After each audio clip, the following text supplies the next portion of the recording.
The nation builders at Colonial Williamsburg is an elite cadre of interpreters portraying real historic figures associated with 18th century Williamsburg who have made significant contributions to the American story.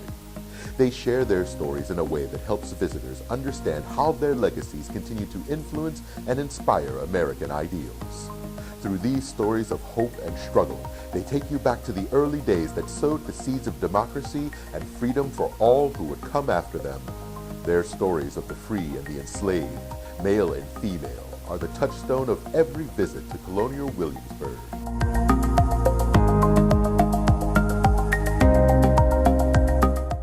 My name is Matt Webster. I'm the Director of Architectural Preservation and Research here at Colonial Williamsburg. And I was going to talk a little bit about some of the things that are new here. Right now we're in the Raleigh Tavern. This is actually the first reconstruction here at Colonial Williamsburg. So it's started in the 1920s and really an important part of America's history as well as the Foundation's history.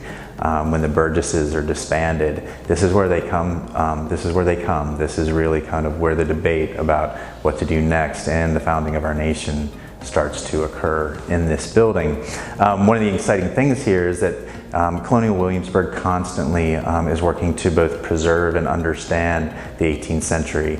And our research over the past 80 years has led us to understand that this building had a porch. So we just recently reconstructed that porch as well as updated the interiors to better represent the 18th century look of this tavern, what our forefathers would have seen here. And with that, programming has also grown around the reconstruction and the changes on the interior. So it's a pretty exciting time here, and visitors coming to Colonial Williamsburg will see a lot of new things at this site. So we're here at the Robert Carter House.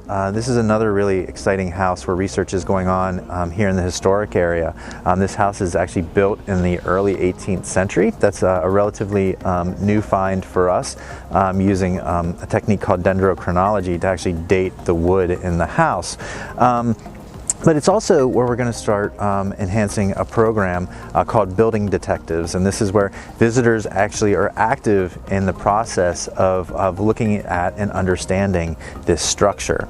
And they actually get to see what we do and how we know what we know by teasing out the details that inform everything from the way a building looks structurally to the paint colors to the way that it's actually furnished. So this building will be part of that program, and this summer will be enhanced to include things like the decorative finishes, understanding the structure, and furnishings in the house.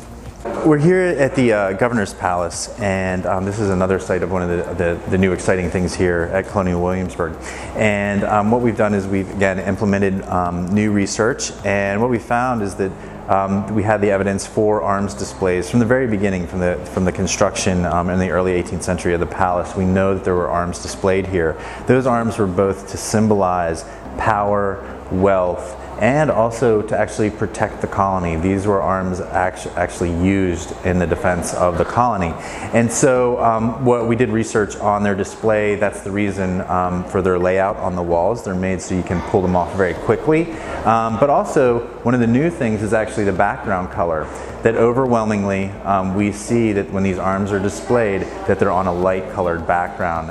And so we did a lot of research into this, looking at 18th century arms displays from England, which is what this would have been based off of, and looked at that information as well as paint research from here at Williamsburg for lighter colors that were being used in the 18th century, and that's how we came up with what you see here today. So this is one of the big changes here in the historic area.